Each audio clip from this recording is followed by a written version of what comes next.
Mereka adalah Alena dengan Dandi. Alena belum menyadari kehadiran Zio di tempat ini. Sedangkan Zio, dengan cepat dia sembunyi. Dia sengaja berdiri di tempat yang tidak Alena ketahui. Zio memperhatikan mereka, hingga acara demi acara dilewati dan akhirnya selesai. Alena yang tidak tahu keberadaan suaminya itu, bersikap begitu mesra dengan Dandi sampai acara selesai. Sekuat tenaga Zio berusaha menahan emosinya agar tidak meledak di tempat ini. Hingga saat acara selesai, Zio mengikuti mereka. Mobil yang dikendarai Dandi berhenti di sebuah hotel berbintang, terbesar di kota ini. Zio terus memperhatikan mereka dari kejauhan agar mereka tak curiga. Beruntung pemilik hotel ini adalah salah satu teman Zio, hingga dengan mudahnya Zio bisa mengetahui di mana kamar Alena dengan selingkuhannya itu berada. Kini Zio sedang berdiri tegak di depan pintu sebuah kamar yang merupakan tempat di mana Alena dan Dandi berada. Zio menghela napasnya dalam-dalam dan menghembuskannya dengan kasar. Dia menggusar wajahnya kasar. Ternyata seperti ini kelakuan mual. Zio mengepalkan kedua tangannya. Dia mengeram kuat sebisa mungkin menahan emosinya. Satu istrinya pergi, membuatnya begitu kehilangan dan merana. Dan satu istrinya ketahuan selingkuh. Sungguh luar biasa cobaan dalam hidupnya. Ting tong. Zio menekan bel berulang-ulang. Tidak lama kemudian seseorang membuka pintu kamar hotel. Tampak Dandi berdiri di ambang pintu depan telanjang dada. Dandi mengerutkan dahinya dalam, merasa pernah melihat pria di hadapannya ini. Tapi siapa dan di mana, dia sungguh lupa. Dandi menatap Zio lekat, sedangkan Zio menatapnya tajam dan dingin. "Anda siapa? Dan mau ketemu siapa?" tanya Dandi sopan. Zio diam tak menjawab pertanyaan Dandi. Dia memperhatikan pria di hadapannya itu dari atas sampai bawah dengan tajam. "Hei tuan, ada apa ini? Kenapa sepertinya Anda marah pada saya?" Dandi mulai tidak nyaman dengan tatapan tajam Zio. Zio menyeringai sinis. Sebelum Zio berkata, terdengar suara Alena yang memanggil Dandi dengan manjanya. "Sayang, siapa? Ganggu aja." Alena menghampiri Dandi, dan langsung merangkul selingkuhannya itu. Wajahnya langsung pucat pasi, ketika melihat siapa yang sedang berdiri di hadapan Dandi. "Glek." Susah payah Alena menelan salivanya. Ujarnya serak. Sungguh sulit kata itu keluar dari mulutnya. Kamu mengenalnya, sayang?" Dandi menoleh ke arah Alena yang tampak menegang, dan langsung melepaskan rangkulannya. Alena tak sanggup menjawab, wajahnya sudah pucat dan tubuhnya terasa lemas. "Aku suaminya," jawab Zio dingin, matanya menatap Alena lekat. Mendengar perkataan Zio, wajah Dandi pun langsung memucat. Zio menatap tajam Alena. "Hari ini saya Zio Atmaja, suamimu, menjatuhkan talak 3 padamu, Alena Zaskia bin Hardan Ramdhani. Dan mulai detik ini kamu bukanlah istriku lagi dan aku bukanlah suamimu lagi." Zio berkata dengan menahan sesak dan emosinya. Maafkan aku. Ku mohon, Alena langsung bersimpuh di kaki Zio. Dengan kasar Zio menepis tangan Alena yang sedang memeluk kakinya. "Jangan sentuh aku lagi. Aku jijik disentuh wanita yang tidak bisa menjaga kehormatannya." Zio memundurkan tubuhnya. Dia tak mau sampai kelepasan hingga harus memukul seorang wanita. Alena menangis terisak-isak, sambil berulang-ulang mengatakan maaf pada Zio. Sedangkan Dandi begitu kebingungan, dia diam tak bergeming. Zio menyeringai, tangannya mengepal kuat. Hari ini dia akan menghajar selingkuhan Alena, pikirnya.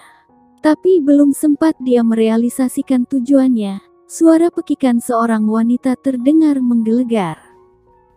"Mas Dandi!" teriak seorang wanita dengan lantangnya. Dandi gelagapan. "Oh, jadi ini wanita jalang simpananmu itu. Dia adalah Santi, istri dari Dandi. Ini salah paham, sayang." Dandi berusaha membujuk istrinya itu. Sedangkan Zio mundur beberapa langkah dan menikmati tontonan gratis tanpa harus turun tangan.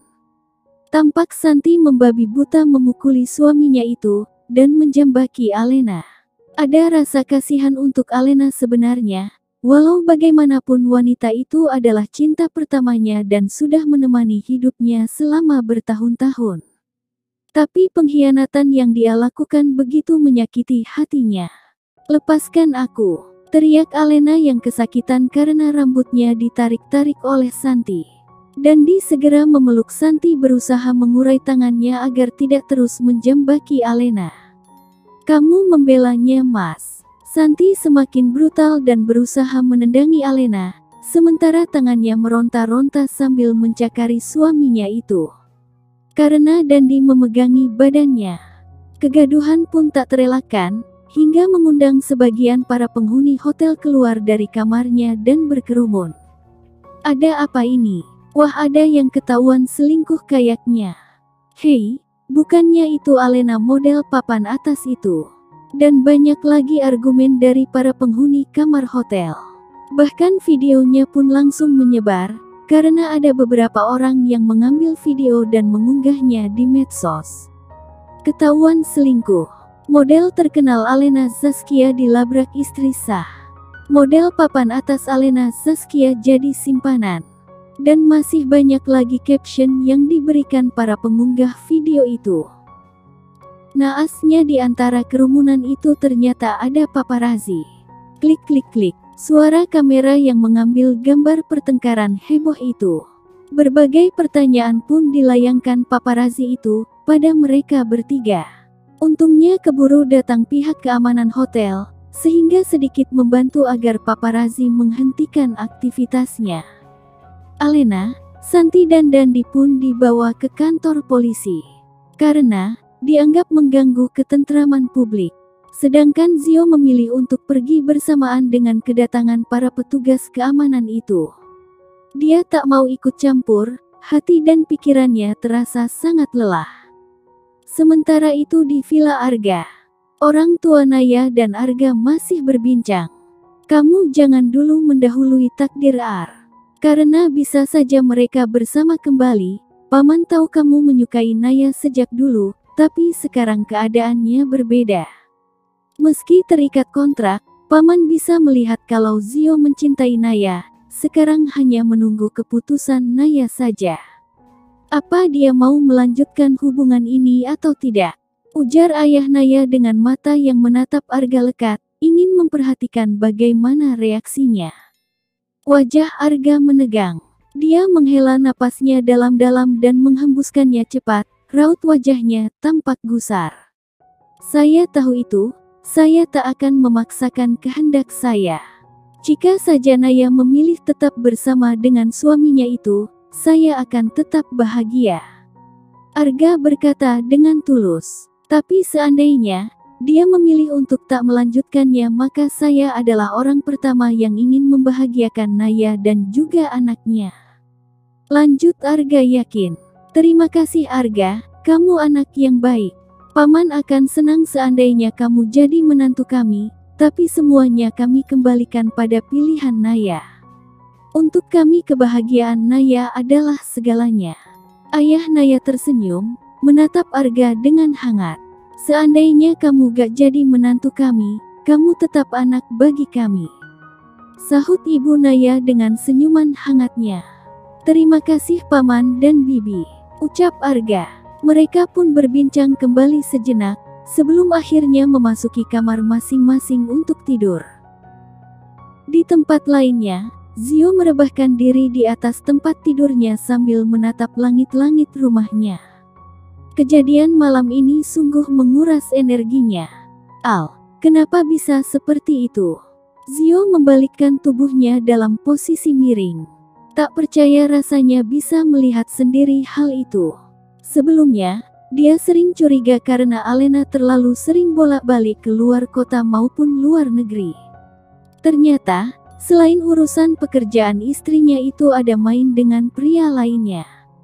Cinta yang Zio berikan untuk Alena begitu banyak, hingga ia rela mengikuti semua kemauannya, termasuk mengizinkan Alena yang tak mau mengandung dan memintanya menikah kontrak dengan Naya. Suara dering ponselnya saling bersahutan, apalagi notifikasi pesan yang jumlahnya sudah ratusan. Zio memeriksa ponselnya, dengan cepat ia matikan saja. Betapa ramainya pesan masuk ke ponselnya. Baik pesan dari grup chat, pesan dari keluarga, teman maupun rekan bisnisnya yang ingin konfirmasi Zio terkait hubungan gelap antara Alena dengan Dandi. Berita di internet memang secepat itu menyebar. Paginya, Zio katakan kalau berita itu salah. Suara ibunya sudah memekik padahal ini baru jam 5 pagi. Orang tua Zio tahu hal ini dari keluarga yang lainnya, yang sengaja menelpon malam-malam demi menceritakan tentang kasus ini. Setelah tahu hal itu, ibu Zio tak bisa tidur dan langsung pergi bersama suaminya itu pagi-pagi sekali untuk mengkonfirmasi kebenaran tentang berita ini. Dan disinilah mereka berdiri di ambang pintu kamar anaknya ini dengan tatapan kecewa.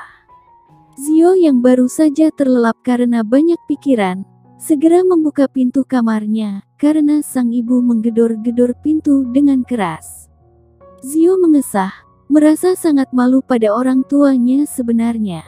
Dia merasa menjadi suami yang gagal. "Duduklah dulu, Bu." Zio menuntun tangan ibunya dan membawanya duduk di sofa yang ada di dalam kamarnya. Sedangkan sang ayah mengikuti tanpa bicara, namun kekecewaan jelas terlihat dari raut wajah tuanya. Zio benar-benar sedih melihat kedua orang tuanya dengan raut seperti itu.